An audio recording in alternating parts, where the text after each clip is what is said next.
और आइंदा के बाद मैं ऐसी बात है कि वक्त की इज्जत का ख्याल कैसे रखना, इसलिए तुम्हारे लिए बेहतर होगा कि जिंदगी में मगन हो चुकी है लेते हैं, लेकिन छोटे पैमाने नहीं होना चाहिए।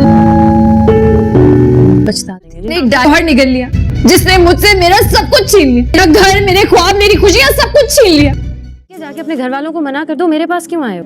देखो और तुम्हें क्या लगता है अबू मेरे कहने पर चारबाज ड्रामे में अब शायान ने ईशल को बर्बाद करने का सोच लिया है। वो एक तीर से दो शिकार करना चाहता है। एक तरफ तो वो ईशल को बर्बाद करके उससे अपनी बेइज्जती का बदला लेना चाहता है, जो इतने साल पहले ईशल ने उसे थप्पड़ मार कर की थी। ईशल तो ये बात भूल चुकी है, लेकिन शायान ये बात अभी तक नहीं भूला। इसीलिए वो चाहता है कि किसी भी तरह ईशल और आशिर की तलाक हो जाए, जिस आशिर की वजह से उसने शायान को रिजेक्ट किया। अब शायान चाहता है कि वो आयशा का इस्तेमाल करके ईशल को बर्बाद कर दे, आशिर और ईशल की तलाक करवा दे, जिसके बाद वो ईशल को शादी के लिए फिर से प्रपोज करेगा। लेकिन शायान अपने इस घटिया मकसद में कभी कामयाब नहीं होने वाला, क्योंकि अब आशिर और ईशल के दरमियान इतनी अंडरस्टैंडिंग तो हो चुकी है कि आशिर किसी भी एरे गैरे की बात पर यकीन करके ईशल को छोड़ने वाला नहीं। लेकिन आयजा पूरी कोशिश करेगी कि इन दोनों के दरमियान बदगुमानियां पैदा करने की, यहाँ तक कि आयजा सारे का सारा इल्जाम पहले भी ईशल पर लगा चुकी है। और इस बात को अब मजीद यकीनी बनाने के लिए वो शायान का इस्तेमाल करेगी, क्योंकि आयजा खुद भी यही चाहती है कि ईशल की जिंदगी बर्बाद हो जाए, आशिर की जिंदगी से ईशल हमेशा के लिए निकल जाए। और यहाँ तक कि आयशा अपने मकसद में कामयाब होने लगने के लिए हर हद तक जाएगी। लेकिन ऐसे करते करते आयशा खुद ही फंस जाएगी और उसकी सारी हकीकत सबके सामने आ जाएगी कि इसने किस तरह पहले अनाया की जबरदस्ती शादी करवाई थी। ना तो अनाया का कोई कसूर है और ना ही ईशल का। असल कसूरवार तो यही आयशा है, जिसके बाद आयशा को कभी माफी नहीं मिलने वाली। कौन कौन आयशा का बुरा अंजाम देखना चाहता है, कमेंट सेक्शन में लाजमी बताइएगा। मजीद ड्रामा प्रोमोस के लिए चैनल को लाजमी सब्सक्राइब कर लीजिएगा।